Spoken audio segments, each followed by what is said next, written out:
Wassalatu wassalam ala atammani akmalil al-mab'uth rahmatan lil alamin. Wa asyhadu an la ilaha illallah wahdahu la syarika lah. Wa asyhadu anna Muhammadan abduhu wa rasuluh. Kaum muslimin wal muslimat, para jamaah yang semoga senantiasa dirahmati Allah. Alhamdulillah, puji dan syukur kita panjatkan kepada Allah Subhanahu wa ta'ala atas segala nikmat yang Allah berikan kepada kita sampai saat ini, sehingga walhamdulillah dengan nikmat-nikmat tersebut Allah kembali mempertemukan kita dan mengumpulkan kita di dalam majlis yang mulia ini, di dalam salah satu taman di antara taman-taman surga yang ada di dunia. Dan insyaallah kembali kita akan melanjutkan kajian kita dari ad-dawa, yaitu penyakit beserta obatnya, yang ditulis oleh Imam Ibnul Qayyim Al-Jauziyah rahimahullah. Sekarang kita masuk ke pembahasan yang berkaitan dengan lawazimur roja, yaitu syarat-syarat di dalam kita berharap.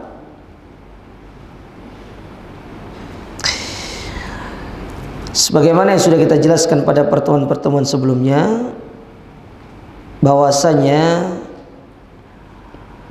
pilar ubudiyah, pilar-pilar ibadah itu ada 3. Yang pertama yang disebut dengan mahabbah, yaitu cinta. Ketika seorang tidak memiliki cinta di dalam dirinya, dia akan sulit untuk beribadah kepada Allah. Dia akan sulit untuk melakukan segala perintah-perintah Allah. Ketika seorang tidak memiliki cinta kepada Allah dan Rasulnya, dia akan sulit tunduk dan patuh terhadap segala perintah-perintah Allah dan Rasulnya. Karena sebagaimana kata seorang penyair, mereka mengatakan, innal muhibba liman yuhibbu muti. Sesungguhnya orang yang mencintai, dia akan mengikuti dan mentaati siapa-siapa yang mereka cintai. Kita akan senantiasa menjalankan segala perintah Allah dan Rasulnya kalau kita sudah mencintai Allah dan Rasulnya. Kalau kita belum mencintai Allah dan Rasulnya, maka sulit bagi kita untuk menjalankan segala perintah Allah dan Rasulnya. Oleh karenanya Nabi SAW dalam hadis yang sahih, beliau pernah bersabda, "Thalathun man kunna fihi wajada bihinna halawatal iman." Ada 3 perkara, yang mana 3 perkara ini jika terdapat di dalam diri seorang yang beriman, mereka akan merasakan yang namanya manisnya iman. Jadi iman itu punya rasa manis, tapi bukan dirasakan oleh indera pengecap.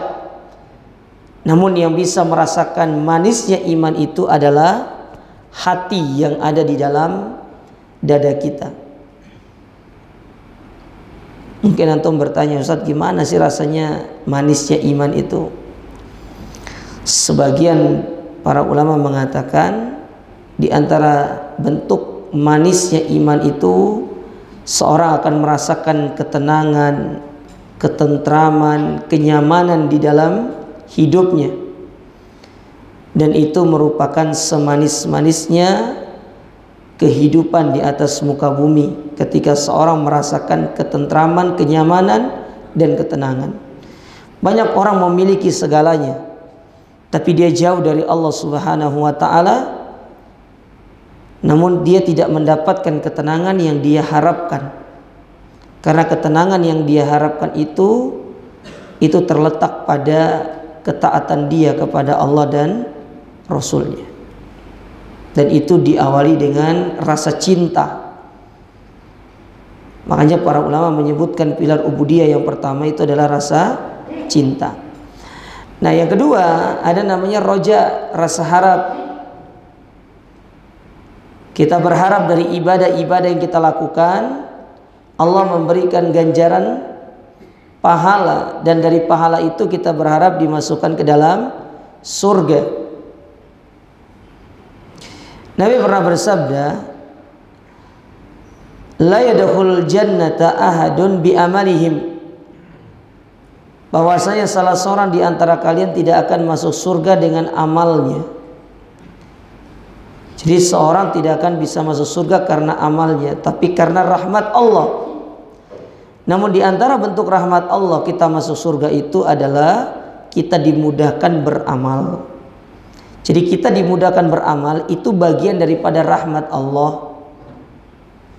Dan itu yang pernah disebutkan oleh Nabi SAW kepada salah seorang sahabat ketika orang ini datang kepada Nabi dengan mengatakan, ya Rasulullah, bukankah seluruh penduduk surga dan neraka itu telah ditetapkan? Penduduk neraka ya ini, penduduk surga ya ini. Kata Rasul, iya. Kata orang ini, kenapa kita tidak bersandar dengan yang demikian saja? Kita tidak perlu beramal. Kalau memang masuk surga ya masuk surga. Kalau nggak masuk surga ya sudah, kita tidak akan masuk surga. Maka Nabi SAW mengatakan, i'malu fakullun muyassar liman khuliqalah. Beramallah kalian, karena sejatinya dengan kalian beramal berarti kalian sedang berjalan untuk menuju rahmat Allah, bukan bersandar dengan takdir. Karena kalau seorang bersandar dengan takdir tidak disertai dengan amal, maka itu bukan bentuk penyandaran yang benar. Seorang bersandar dengan takdir itu harus disertai dengan amal. Kayak contoh ya, kalau saya ditakdirkan jadi orang kaya, pasti orang kaya meskipun tidak kerja. Ya tidak bisa. Orang kalau ingin kaya itu ya harus bekerja. Dia ditakdirkan jadi orang kaya, dia harus berusaha. Dia harus ada usahanya, itu dengan dia bekerja.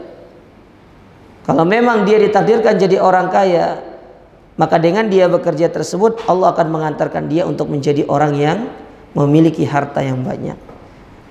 Tapi kalau dia tidak ada usahanya, maka dia tidak akan bisa untuk menjadi apa yang telah dia takdirkan atau yang telah ditakdirkan oleh Allah Ta'ala kepada dirinya. Harus ada usahanya. Hanya kita mulai dari rasa harap. Kita berharap dari apa yang kita lakukan itu berbuah surga.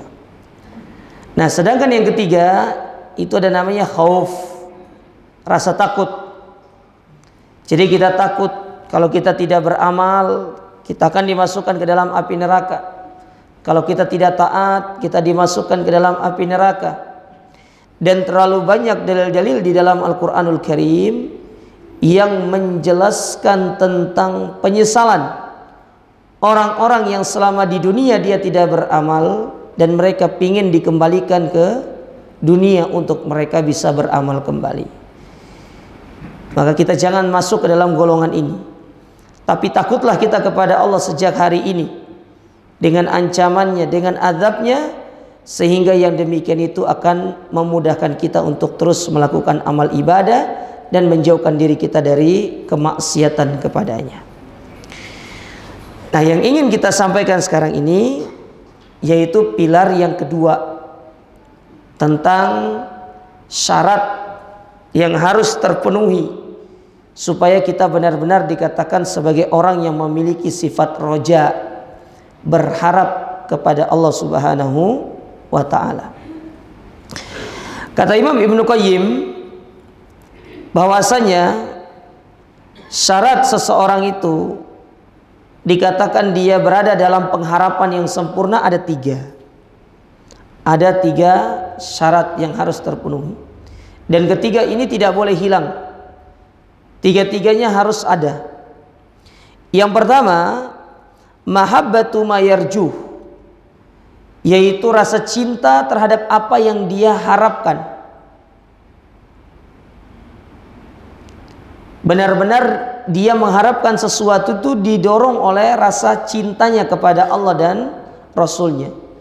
tentu kita tahu pengharapan yang paling tinggi adalah surga. Ya, tidak ada cita-cita dan harapan seorang mukmin yang paling tinggi melainkan surga. Makanya rugi dan sungguh aneh orang beriman tapi dia mengharapkan kehidupan dunia, sementara tidak ada satu dalil pun yang menjelaskan di dalam Al-Quran dan di dalam hadis-hadis Nabi SAW tentang Allah Ta'ala memuji kehidupan dunia. Tapi mencari dunia silakan. Antum punya istri, antum punya anak yang antum harus hidupi, yang antum harus berikan nafkah. Tapi menjadikan dunia sebagai orientasi utama itu yang dilarang. Dan sering saya ingatkan, jangan jadikan dunia di sini. Jangan letakkan dunia di sini. Tapi letakkan dunia di sini, di tangan antum. Ini pesan dari para ulama kita, dari para sahabat. Kalau dunia itu terletak di hati antum, dunia yang akan menguasai diri antum. Tapi kalau antum meletakkan dunia di tangan antum, antum yang akan menguasai dunia tersebut. Mana contohnya? Allah Ta'ala berfirman dalam Al-Quran, wa rijalun la tulhihim tijaratun wala bai'un an dzikrillah wa iqamis shalah wa ita'iz zakah. Dan mereka para lelaki yang tidak dilalaikan dengan perniagaan dan jual beli mereka dari berzikir kepada Allah, dari mendirikan salat, mengeluarkan zakat. Allah menyebutkan di situ orang-orang yang mereka itu diberikan dunia oleh Allah Ta'ala, tapi dunia itu tidak melalaikan mereka dari kewajiban mereka kepada Allah. Mereka salat, mereka berzakat, ya. Mereka berzikir kepada Allah Ta'ala, melakukan apa yang menjadi kewajibannya, mengeluarkan apa yang menjadi kewajiban-kewajiban mereka, tidak dilalaikan dengan kehidupan dunia, karena mereka meletakkan dunia itu di tangan mereka. Makanya kalau sebagian besar para ulama tafsir, orang seperti ini adalah orang yang tidak menjadikan dunia sebagai tujuan hidupnya, tetapi dia menjadikan dunia sebagai jembatan untuk dia mencapai apa yang menjadi tujuan hidupnya, yaitu berupa surga. Lihat Utsman, dia punya harta. Satu ketika dia melihat sumur yang sering dijadikan sebagai tempat untuk mengambil air oleh orang-orang Islam, oleh kaum muslimin, dan sumur itu waktu itu dimiliki oleh orang Yahudi. Maka yang pertama kali dilakukan Utsman, dia kontrak sumur itu. Ini bukan kontrak rumah, kontrak sumur. Sumur dikontrak sama Utsman, Pak. Disuruh kaum muslimin untuk mengambil air dari sumur tersebut. Ambil air sesuka kalian. Selang beberapa saat, Utsman melihat sumur ini berpotensi untuk memberikan manfaat besar kepada kaum muslimin, kepada pertanian kaum muslimin. Maka yang tadinya dikontrak, sumur itu kemudian dibeli sama Utsman dan diwakafkan kepada kaum muslimin. Dan sumur itu sampai hari ini masih ada di dekat Universitas Islam Madinah, terletak di tengah-tengah kebun kurma. Antum kalau ke Universitas Islam Madinah, cari kebun kurma dekat situ di Wadil Akik. Itu di situ nanti ada sumurnya Utsman yang dipakai untuk mengairi perkebunan kurma yang ada di situ. Sampai hari ini. Ini contoh orang diberikan dunia tapi tidak menjadikan dunia itu di hatinya, tapi di tangannya, sehingga dengan mudah dia untuk mengarahkan dunia itu menuju ketaatan kepada Allah Ta'ala. Ya. Cinta itu yang pertama. Ya, kecintaan dia kepada apa yang dia harapkan berupa surga. Yang kedua, khaufuhu min fawatihi, yaitu rasa takut akan kehilangan perkara tersebut. Dia khawatir kalau dia tidak mendapatkan hal itu, dia akan menjadi rugi. Dan tidak ada kerugian yang paling merugikan kecuali seorang itu tidak dimasukkan ke dalam surga. Karena Allah Subhanahu wa taala di dalam Al-Qur'an Allah menyebutkan bahwasanya surga itu perniagaan yang tidak ada meruginya. Kata Allah Subhanahu wa taala, ya ayyuhalladzina amanu, dalam surat As-Saff, hal adullukum ala tijaratin tunjikum min adzabin alim. Maukah aku tunjukkan kepada kalian wahai orang-orang beriman tentang perniagaan yang tidak ada ruginya dan bisa menyelamatkan kalian dari api neraka. Bayangkan, bahasa Al-Quran menyebutkan surga itu sebagai barang perniagaan, barang yang dijual belikan. Ya. Kenapa Allah Subhanahu wa taala menggunakan redaksi jualan? Karena umumnya manusia itu manusiawinya, ya, sifat tabiatnya manusia, mereka suka dengan yang namanya perniagaan. Ingat, Allah ini berbicara kepada orang-orang musyrikin jahiliyah dan para sahabat pada waktu itu. Jadi khitab ayat ini objek pembicaranya kepada para sahabat, yang para sahabat itu hidup dengan cara mereka berniaga, mereka berjual beli. Ketika musim panas mereka pergi ke Syam, ketika musim dingin mereka pergi ke Yaman. Kalau musim panas mereka ke utara, kalau musim dingin mereka ke selatan. Berjualan. Apa yang mau diharapkan di Mekah? Tidak ada yang diharapkan di Mekah itu kecuali berjualan. Antum mau cari kebun kurma? Tidak ada. Jangankan kurma, pohon pun mungkin hampir tidak ada. Karena Allah telah menyebutkan di dalam Al-Quran, di mana tatkala Ibrahim meninggalkan Ismail di satu lembah, min ghairi fi wadin min ghairi syajarin, ya, dalam redaksinya, ya, yaitu pada sebuah lembah yang tidak ada pohon, sedikit pun tidak ada kehidupan di situ. Bahkan Hajar pun bingung kenapa kita ditinggalkan di tempat yang tidak ada kehidupan. Tapi Allah Ta'ala yang menyuruh untuk meninggalkan mereka di situ. Nah, Allah sebutkan dengan bahasa perniagaan kepada mereka, karena pada saat itu yang familiar dengan mereka itu adalah perniagaan, mereka jual beli. Maka Allah sebutkan, kalian kan suka jual beli itu. Aku datangkan kepada kalian jualan yang tidak ada meruginya, yang tidak ada kerugian sedikit pun, untung selama-lamanya. Bahkan itu bisa menjadikan kalian selamat dari api neraka. Maka Allah sebutkan di situ, tu'minuna billah wa tujahiduna fi sabilillahi bi amwalikum wa anfusikum. Kalian berimanlah kepada Allah, berjihadlah dengan harta kalian dan jiwa kalian, berinfak di jalan Allah Ta'ala, ya. Keluarkan apa yang menjadi harta terbaik kalian untuk berinfak, maka itu yang akan menjadikan kalian selamat dari kerugian. Nah, para sahabat mereka takut kehilangan yang demikian. Oleh karenanya mereka itu berupaya untuk bagaimana jangan sampai surga itu hilang dari diri mereka.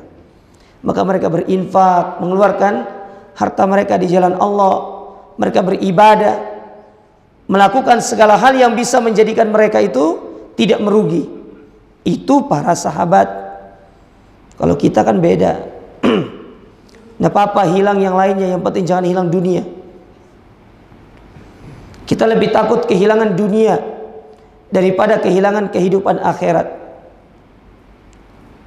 Saya selalu mengingatkan kepada sebagian besar kaum muslimin di tempat-tempat yang lain, ya, jangan sampai kita akan menyesal nanti seperti apa yang Allah kabarkan di dalam Al-Quran ketika kita sudah bertemu dengan Allah. Sekarang mungkin ya kita merasa akhirat itu ya udah belum kita lihat, akhirnya kita merasa ya sudah sesuatu yang kayaknya mustahil. Masa sih ada yang seperti itu? Namun kita katakan segala apa yang Allah katakan dalam Al-Quran semuanya benar.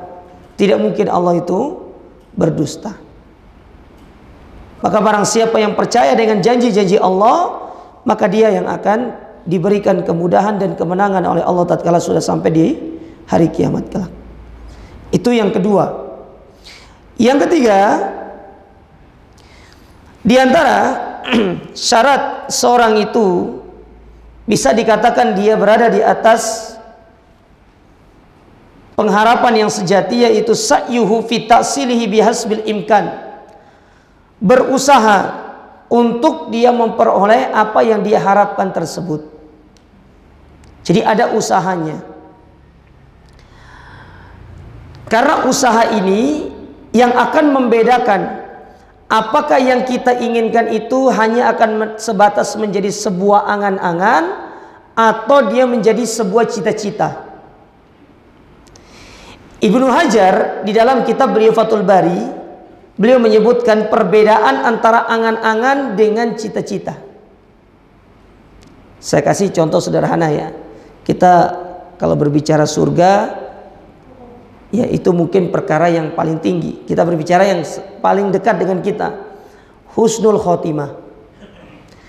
Kapan husnul khotimah itu dikatakan angan-angan, kapan dikatakan cita-cita? Perbedaannya cuma satu sebenarnya, yaitu terletak di usaha. Kalau jenengan berharap ingin mendapatkan husnul khotimah tapi tidak disertai dengan usaha, tidak mau beramal, tidak mau beribadah, tidak mau mengumpulkan kebaikan-kebaikan kepada Allah, ya hanya menunggu kalau memang kita itu ditakdirkan husnul khotimah, pasti kita akan meninggal dalam kondisi husnul khotimah meskipun tidak beramal. Maka di saat itu antum belum bercita-cita, tapi hanya sekedar angan-angan. Baru angan-angan, bukan cita-cita. Tapi kalau antum berharap meninggal dalam kondisi husnul khotimah, lalu antum barengkan dengan usaha, antum rajin ibadah, sholatnya dijaga, puasanya dijaga, menuntut ilmunya dijaga, baca Qur'annya dijaga, sampai kita meninggal dunia antum jaga semua itu disebut dengan cita-cita. Bedanya di situ. Itu kata Imam Ibnu Hajar. Ya. Jadi beda antara angan-angan dengan cita-cita itu terletak pada usaha. Sama seperti jawaban Nabi tadi kepada sahabat yang mengatakan, ya udah, kalau memang kita masuk surga pasti masuk surga. Nabi memberikan isyarat di situ, i'malu, beramallah, berusahalah. Karena dengan berusaha itu semua itu akan dimudahkan sama Allah Ta'ala.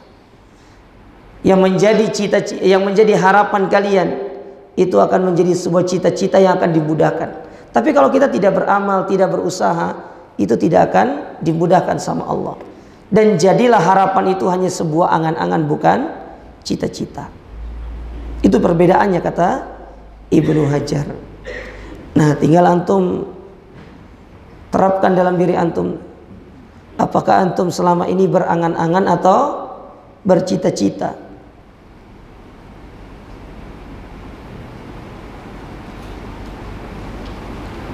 Seperti orang ingin punya anak tapi nggak mau menikah, itu angan-angan. Kalau dia menikah, itu cita-cita namanya. Urusan dia tidak punya anak nanti belakangan karena Allah tidak menakdirkan dia punya anak, itu urusan belakangan. Yang penting dia sudah melalui prosesnya, dia sudah mengambil usaha, dia sudah mengambil sebab, yaitu dengan menikah. Berarti keinginan dia, harapan dia untuk memiliki anak itu sudah berada pada jalur cita-cita, bukan lagi sebuah angan-angan. Sama kalau ingin masuk surga tuh begitu. Ya. Nabi SAW ketika menyebutkan hadis tadi, apakah beliau adalah orang yang diam, kemudian beliau adalah orang yang berpangku tangan hanya menunggu takdir datang? Tidak. Terlalu banyak riwayat yang menjelaskan Nabi itu beribadah sampai beliau itu kakinya bengkak, sampai para istri-istri beliau itu heran kenapa beliau beribadah dengan sesemangat itu padahal beliau sudah dijamin surga. Beliau ingin mengajarkan kepada umatnya bahwasanya untuk menggapai cita-cita dan harapan itu harus dibutuhkan yang namanya usaha. Tidak hanya sekedar dengan kita berangan-angan, ya udah kalau pengen masuk surga pasti masuk surga. Tidak demikian. Karena agama Islam itu agama yang tidak hanya mengumpulkan tentang ilmu, tapi diajarkan kepada kita untuk beramal dari ilmu tersebut. Bukan hanya sebuah angan-angan, tapi dia bagaimana harus dikonversikan menjadi sebuah cita-cita dengan usaha. Maka beramal supaya apa yang kita harapkan itu akan dimudahkan sama Allah Ta'ala. Nabi SAW memberikan sebuah contoh bagaimana orang-orang yang mereka itu menginginkan sesuatu dan dia berusaha untuk menggapai sesuatu tersebut sehingga menjadi itu cita-cita yang agung. Dalam hadis yang dikeluarkan Imam At-Tirmidzi dari sahabat Abu Hurairah radhiyallahu taala an, Nabi bersabda, "Man khafa adlaja." Barang siapa yang dia memiliki rasa takut dalam dirinya, dia akan berjalan semalam suntuk. Ya, dia berjalan semalam suntuk. Wa man adlaja balagul manzil. Dan barang siapa yang berjalan semalam suntuk, maka dia akan sampai pada tujuannya. Ala inna sil'atallahi ghaliyah. Ketahuilah, sesungguhnya barang dagangan Allah itu mahal. Barang dagangan Allah itu mahal. Ala inna sil'atallahil jannah. Dan barang dagangan itu adalah surga. Surga itu mahal, tidak bisa didapatkan dengan percuma, tapi dia harus dibeli dengan mahar yang mahal. Dan di antara mahal yang mahal itu adalah seorang bangun di malam hari, menyibukkan dirinya di malam hari dengan dia beribadah kepada Allah Subhanahu wa taala. Karena Nabi di sini menggunakan lafaz adlaja. Adlaja itu adalah berjalan di malam hari. Maksudnya berjalan di malam hari adalah dia menghidupkan malam harinya dengan beribadah kepada Allah. Dia korbankan malam harinya untuk tidak tidur dengan begitu nyenyaknya. Dia bangun di sepertiga malam terakhir, dia bermunajat kepada Allah karena dia sadar dengan dia bangun di malam hari ini, dia sedang membeli apa yang menjadi dagangan Allah Ta'ala yang Allah janjikan kepada dia, dan itu sangat mahal sekali. Surga itu mahal, ikhwan. Ya. Terkadang kita dapati sebagian manusia, ya, dia ingin menebus sesuatu yang bersifat urusan dunia, dia rela untuk lembur, bekerja lembur, capek, tidak apa-apa sampai sakit. Yang penting dia bisa membeli sesuatu yang dia inginkan dari urusan dunia yang sangat mahal itu.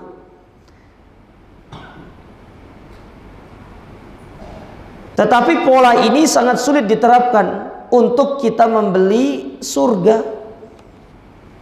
Coba lihat sebagian orang, sangat sulit untuk menerapkan pola ini, begadang di malam hari beribadah kepada Allah untuk dia membeli surga.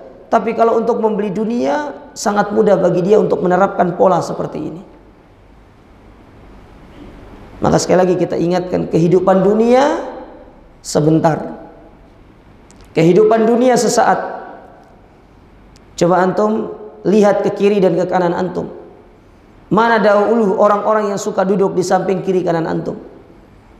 Apakah mereka sudah pergi meninggalkan kita terlebih dahulu? Kadang-kadang dulu kita memiliki teman yang selalu bersama kita di samping kiri dan kanan kita. Sekarang mana?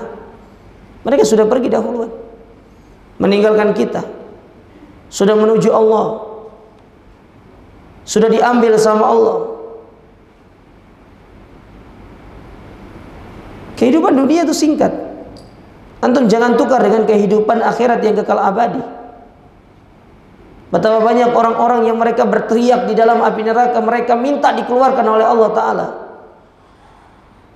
supaya mereka bisa beramal, agar mereka bisa merubah kondisi mereka yang sekarang masuk neraka. Mereka bisa merubah kondisi mereka untuk dimasukkan ke dalam surga, karena mereka sadar neraka itu tempat yang sangat buruk untuk kita kembali. Mereka melihat bagaimana penduduk-penduduk surga bersenang-senang dengan kenikmatan di dalamnya. Tidak ada henti-hentinya. Tidak ada satu waktu pun yang dilewati oleh penduduk surga melainkan isinya semua kenikmatan. Tapi sebaliknya, tidak ada satu pun waktu yang dilalui oleh penduduk api neraka melainkan semua itu berisi tentang azab, hukuman, ya, serta apa yang Allah janjikan kepada mereka orang-orang yang bermaksiat. Sampai-sampai Allah Ta'ala mengejek orang-orang musyrikin dengan mengatakan, ya, afasihrun hadza am antum la tubsirun? Apakah kalian tidak melihat neraka yang kalian dustakan selama ini? Apakah ini adalah sebuah sihir atau memang mata-mata kalian tidak bisa melihat betapa menyedihkannya kehidupan api neraka? Lalu Allah melanjutkan dengan mengatakan, islauha tasbiru aw la tasbiru sawa. Kalian mau sabar atau tidak di dalam api neraka karena menerima azab yang aku janjikan, itu sama saja, tidak akan mengurangi azab kalian dari apa yang telah kalian lakukan dari kekufuran dan pembangkangan kalian kepadaku. Makanya Nabi SAW mengingatkan kepada kita di sini, jualan Allah itu mahal dan tidak bisa dibeli dengan angan-angan, tapi hanya bisa dibeli dengan sebuah cita-cita. Maka berusahalah, beramallah, lelahkan diri antum, capaikan diri antum selama di dunia. Sebentar dunia ini, nggak lama. Sebentar lagi kita akan bertemu dengan Allah Ta'ala. Dan antum tidak usah khawatir ketika antum akan meninggalkan istri dan anak-anak antum di dunia. Siapa yang akan merawat mereka? Siapa yang akan menjamin kehidupan mereka? Tenang, Allah yang akan menjamin semuanya. Ikutilah apa yang pernah diucapkan oleh Abu Bakar ketika ditanya sama Nabi SAW, apa yang kau tinggalkan untuk istri dan anakmu sedangkan engkau menginfakkan seluruh hartamu di jalan Allah untuk melakukan perang Tabuk? Jawaban Abu Bakar dengan mudahnya mengatakan, aku tinggalkan Allah dan Rasulnya yang menjamin mereka. Itu yang harus kita katakan. Antum tidak usah khawatir, Allah yang akan mengurus mereka, Allah yang akan menjamin kehidupan mereka. Tidak usah kita khawatir. Lelahkan diri kita untuk beribadah kepada Allah. Ajak istri kita, ajak anak-anak kita. Jangan sampai di akhirat kita akan berpisah dengan mereka. Ingat kisah Nabi Ibrahim ketika bertemu bapaknya dalam kondisi sudah semberawut, kucel, amburadul. Lalu disapa sama Nabi Ibrahim, ya abati, unzur nafsak. Wahai bapakku, coba lihat dirimu sekarang. Begitu compang-campingnya engkau. Padahal dulu aku sudah katakan kepadamu, jangan engkau bermaksiat kepadaku, jangan engkau membangkang diriku. Maka bapaknya mengatakan, ya udah, hari ini aku tidak membangkang. Aku akan mengikuti apa yang menjadi perintah-perintahmu.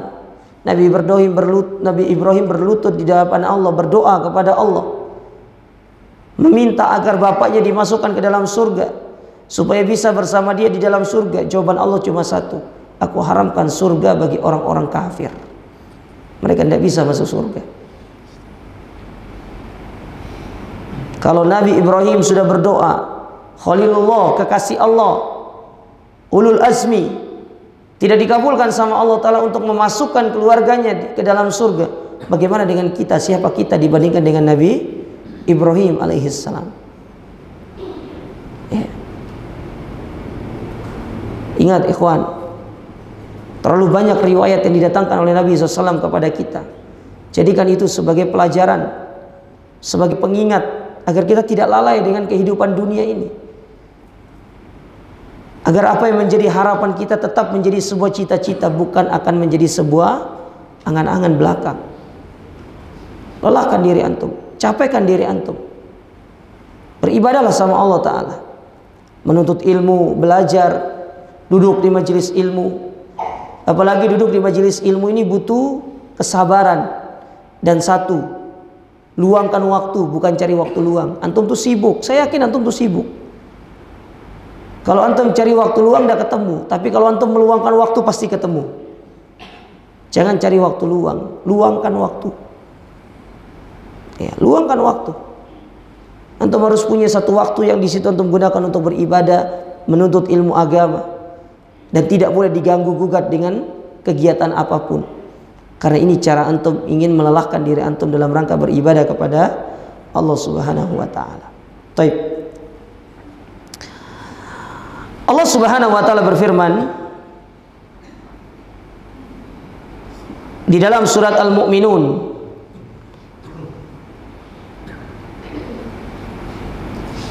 menjelaskan bagaimana orang-orang beriman mereka itu memiliki harapan yang besar kepada Allah Subhanahu wa taala, dan mereka berharap apa yang mereka harapkan itu bisa menjadi sebuah kenyataan yang akan memasukkan mereka ke dalam surga Allah Subhanahu wa taala. Kata Allah Subhanahu wa taala, innal ladzina hum min khasyati rabbihim musyfikun. Sungguh orang-orang yang takut akan azab dari Allah Subhanahu wa taala, mereka akan sangat berhati-hati. Perhatikan kata-katanya, berhati-hati. Ya. Mereka berhati-hati di dalam melangkah, di dalam bertindak, di dalam berucap, tidak sembrono. Orang beriman tuh begitu. Dia memikirkan akibat yang akan dihasilkan dari perbuatan yang mereka lakukan, sehingga setiap derap langkah kaki, ucapan yang keluar dari lisan mereka itu menimbang apakah baik atau buruk. Karena kita hidup di zaman sekarang ini, zaman yang seseorang itu tidak memperdulikan perbuatan dan ucapannya. Yang penting ngomong dulu, melakukan dulu, urusan salah benar itu belakangan katanya. Tidak boleh. Antum sebelum berbicara dipikir, ya, dipikir dulu dampaknya baik atau buruk, sebab ke surga atau ke neraka. Karena Nabi SAW sudah mengingatkan kepada kita, wala tatakallam bikalamin ta'tadiru minhu godan, dan janganlah kalian berucap dengan satu ucapan yang ucapan itu akan menjadikan kalian meminta maaf dan menyesal di kemudian hari. Sering kayak gini. Kata seorang penyair, ucapan kalau belum keluar kita yang menguasai, tapi kalau sudah keluar ucapan itu yang menguasai kita, yang akan menyetir kita, yang akan mengarahkan kita. Kita dikuasai oleh ucapan kita, dengan omongan kita. Makanya Allah katakan di sini, sungguh mereka-mereka yang takut dengan azab Allah, mereka adalah orang yang sangat berhati-hati. Lalu apa kata Allah Subhanahu wa taala? Walladzina hum biayati rabbihim yu'minun. Dan mereka adalah orang-orang yang beriman dengan tanda-tanda kekuasaan dan kebesaran Allah. Mereka beriman, mereka tunduk melihat kebesaran Allah, melihat bagaimana keagungan Allah Ta'ala, mereka tunduk dan patuh kepada Allah Ta'ala. Mereka menjalankan segala perintah-perintah Allah, ya, menjauhi apa yang menjadi larangan-larangan Allah, karena mereka melihat betapa agungnya Allah Subhanahu wa Ta'ala ini. Lalu apa kata Allah? Melanjutkan, walladzina hum bi rabbihim la yusyrikun, yaitu mereka-mereka yang tidak berbuat syirik kepada Allah. Walladzina yutuna ma ataw wa qulubuhum wajilah annahum ila rabbihim rajiun, dan mereka yang memberikan apa yang mereka diberikan oleh Allah berupa sedekah. Mereka dikasihkan harta, mereka sedekah, mereka berinfak, ya. Dan hati mereka sangat berharap dari apa yang mereka keluarkan itu Allah Subhanahu wa taala akan memberikan balasan yang lebih baik, karena mereka sadar mereka itu akan dikembalikan kepada Allah. Lalu apa kata Allah Ta'ala terakhir dalam ayatnya? Ulaika yusari'una fil khairat wa hum laha sabiqun. Dan mereka itulah orang-orang yang berlomba-lomba dalam kebaikan dan orang-orang yang lebih dulu untuk mendapatkan kebaikan tersebut. Baik, saya tambah sedikit ya. Ayat ini ketika turun, Aisyah bertanya kepada Nabi SAW, "Ya Rasulullah, apakah yang dimaksud dengan ayat tadi, mereka yang berlomba-lomba dalam kebaikan adalah yang dahulunya mereka seorang pezina, peminum khamar, pelaku dosa besar, lalu dia bertobat, kemudian mereka melakukan kebaikan." Apakah itu yang dimaksud dengan ayat itu? Mereka yang berlomba-lomba dalam kebaikan artinya menebus kesalahan-kesalahan mereka. Kata Nabi SAW, bukan. Yang dimaksud dengan ayat ini bukan seperti apa yang kau bayangkan tadi. Mereka yang bermaksiat lalu bertobat lalu melakukan kebaikan. Bukan itu maksudnya. Tetapi yang dimaksudkan dengan ayat itu adalah walakinnahum alladzina yasumun wa yusallun wa yatasaddaqun wa yakhafun alla yutaqabbala minhum ulaika yusari'una fil khairat. Yaitu mereka-mereka yang sholat, puasa, zakat, mereka yang takut kepada Allah, tapi dalam hati mereka pun khawatir kalau semua itu belum diterima sama Allah. Kita bayangkan coba, mereka khawatir belum diterima sama Allah. Terus apa yang mereka lakukan? Mereka capekkan diri mereka karena mereka sadar ini belum diterima, saya harus lelah. Ya. Kita kalau baca ayat ini ya, tidak baca tafsirnya, kita akan menganggap pasti ayat ini berkaitan dengan orang-orang yang dahulunya bermaksiat lalu dia bertobat. Bukan. Sebagian besar para ulama tafsir menjelaskan mereka membawakan riwayat ini. Riwayat dari Tirmidzi dari Aisyah. Bukan yang dimaksud orang-orang yang dahulunya berdosa, bukan. Tapi mereka yang justru semangat beribadah segala macam, tapi dalam hati mereka masih ada rasa takut kalau ibadah mereka tidak diterima. Lalu mereka akan melakukan dengan yang lebih baik lagi. Itu dia. Dan ini kelasnya para sahabat ini. Kita pernah seperti itu, beribadah takut tidak diterima. Kalau zaman kita saya yakin semua orang beribadah pasti yakin belum tentu. Belum tentu. Ya.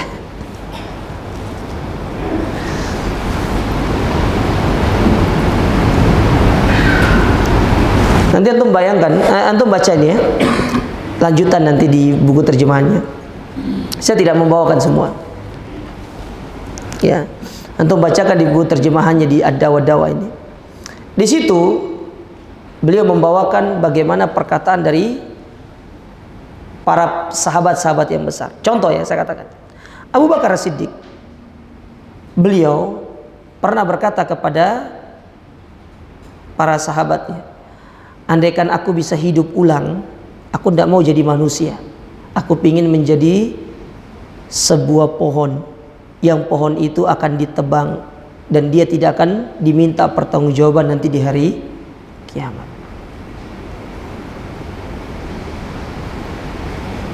Dia ingin menjadi sebuah pohon.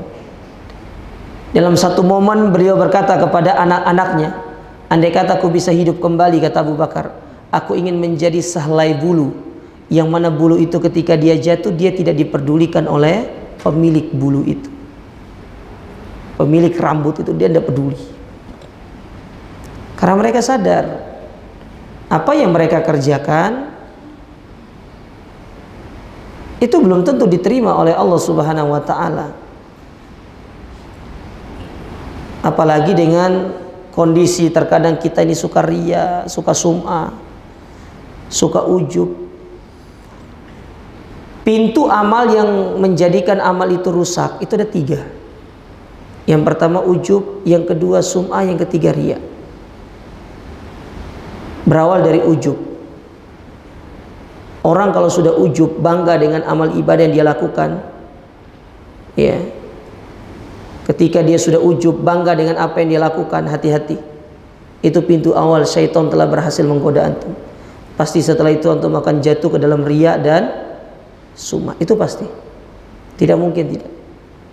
Dan saya tidak berharap antum mempraktekkan. Jangan dipraktekkan. Rusak amal ibadah antum.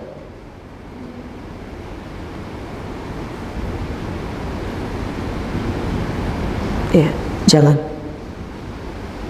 Sibukkan diri antum dengan hal-hal yang bermanfaat. Sudah, tidak usah ujub. Semua kita bisa beribadah, melakukan ketaatan itu bukan karena kekuatan yang kita miliki. Coba antum merenungkan ucapan la haula wala quwata illa ketika kita mendengar seorang muadzin mengatakan hayyalas shalah hayyal falah. Antum renungkan aja ucapan itu. Kenapa kok kita mengucapkan itu? Ketika muadzin menyuruh kita untuk marilah kita sholat, marilah menuju kemenangan, kita disuruh untuk mengucapkan la haula wala quwata illa billah. Antum renungkan, duduk renungkan coba. Di situ antum akan menemukan jawabannya. Ya, saya tidak sebutkan jawaban, tapi antum coba renungkan sendiri. Sekali-sekali kasih PR lah kepada antum. Kan ini hari Ahad ya, hari libur. Bolehlah libur kerja, tapi jangan libur untuk merenungkan ayat-ayat Allah. Nanti pulang ke rumah, jangan duduk, ya minta tolong istri untuk buatin kopi, ya temani sama pisang goreng, biar duduknya itu santai, nyaman. Renungkan, apa sih maksudnya la haula wala quwata illa billah. Kita disuruh sholat, tapi kita mengatakan tidak ada daya dan upaya melainkan dari Allah. Renungkan. Di situ antum akan dapati betapa banyak sekali hikmah dan pelajaran yang Allah sebutkan dan Rasulnya sebutkan di dalam ucapan la haula wala quwata illa billah itu. Nanti di rumah aja, jangan di sini. Di rumah. Biar lebih enak, lebih nyaman. Antum duduk sambil merenungkan. Ya.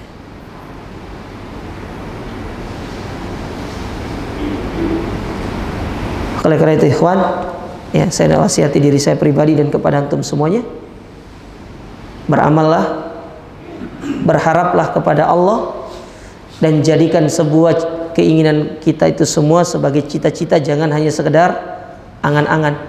Cita-cita, jangan angan-angan. Ketika kita masih diberikan kesempatan untuk beramal soleh, silahkan lakukan untuk beramal soleh. Jangan disia-siakan, jangan dibiarkan waktu itu berlalu begitu saja. Perbedaan harta dengan waktu. Harta hilang bisa antum cari lagi, tapi kalau waktu hilang tidak akan bisa kembali. Antum kehilangan harta, taruhlah antum kehilangan uang 10 juta, bisa antum cari. Tapi kalau antum kehilangan waktu 1 jam, dia tidak akan bisa kembali. Tidak akan bisa kembali. Dan 1 jam ini kalau antum manfaatkan untuk ibadah, bahkan itu sudah sangat cukup memasukkan kita ke dalam surga. Bisa. Karena kita tidak tahu apa yang bisa kita lakukan selama 1 jam. Ya, maka manfaatkan usia, manfaatkan waktu, dan semoga Allah Ta'ala memberikan kita husnul khotimah, ya, agar kita menjadi orang-orang yang bertemu dengan Allah Ta'ala sebagai orang-orang yang akan menjadi pemenang. Bukan kita keluar dari dunia ini sebagai statusnya orang yang kalah, bahkan naudzubillah sebagai seorang pecundang. Barakallahu fikum, jazakumullah khairan atas perhatian antum semuanya. Subhanakallahumma rabbana bihamdika, asyhadu an la ilaha illa anta astaghfiruka wa atubu ilaik. Wassalamualaikum warahmatullahi wabarakatuh.